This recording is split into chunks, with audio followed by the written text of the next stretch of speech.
Hi, sixth graders. Today we are going to learn how to create your e-portfolio for your English class. First, you're going to want to log into the internet, get onto the Carl C. Parrish homepage, which looks like this. And on the left side of your screen, you'll see some sections for students, parents, staff. Under Students, now you're going to go under Students and click Email Access. This is how you will access your Gmail and any Google apps that, any Google tools that we are going to use this year. So you click on Email Access here. I'm staff, so I'm going to go down and click on mine, which looks very much the same as yours. And you're going to get a screen like this, only up here you're going to have to type in your username.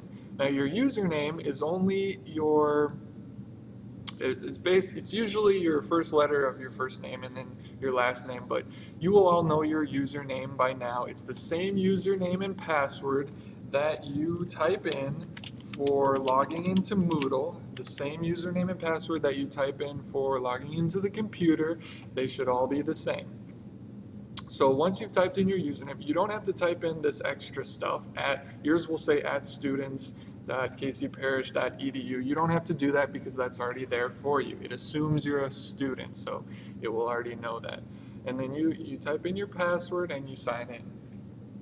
When you sign into the Google Tools site, when you sign into your Google account, it will look something like this. Now there's lots of different tools we can use. We will use Drive this year. We will use your Gmail. I'll be sending you some feedback for your papers through Gmail, and we will be using the Google Sites tab.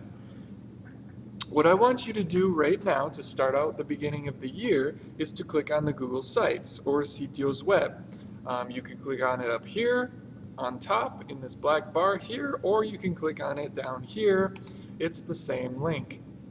Once you click on the website tab, you're going to have a list of different websites if you've already created a website. But if you've never used Google Sites, you're not going to have a list of websites. Don't worry about those.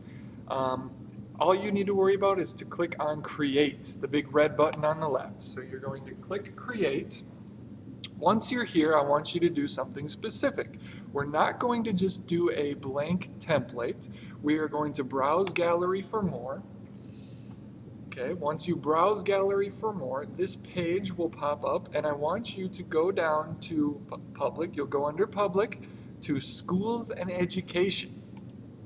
Click on Schools and Education, and since we're doing an e-portfolio, I want you to scroll down, find e-portfolio template, and click on e-portfolio template.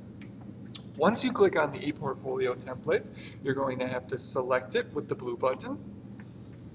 Okay, and you will have chosen your e-portfolio template. Now the next step is to name your site.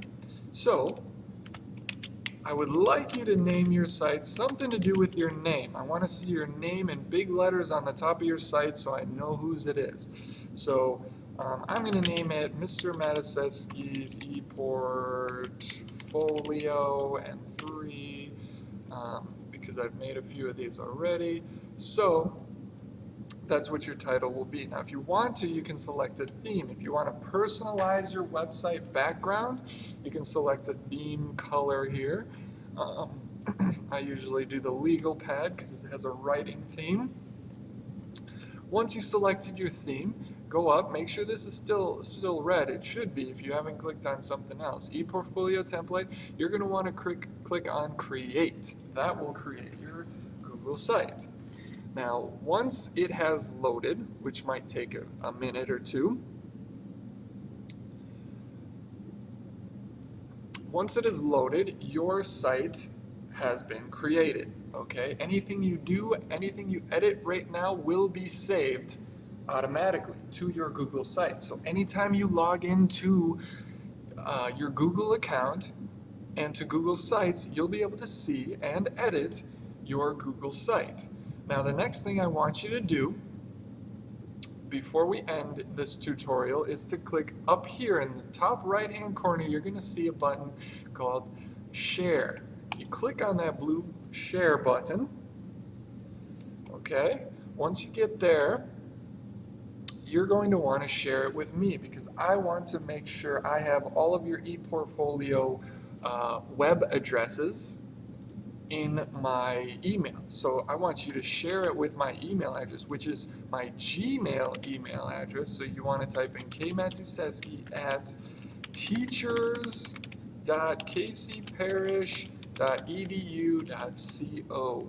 That is my Gmail. Now I have a different one that is my Outlook email, but for Google Tools, I want you to share everything with my Gmail, kmatuszewski@teachers.kcparish.edu.co. That's also the one you will share any Google documents, anything in Google Drive, you will share with that email. So click on share and save. It might say, are you sure? You want to click yes, I'm sure.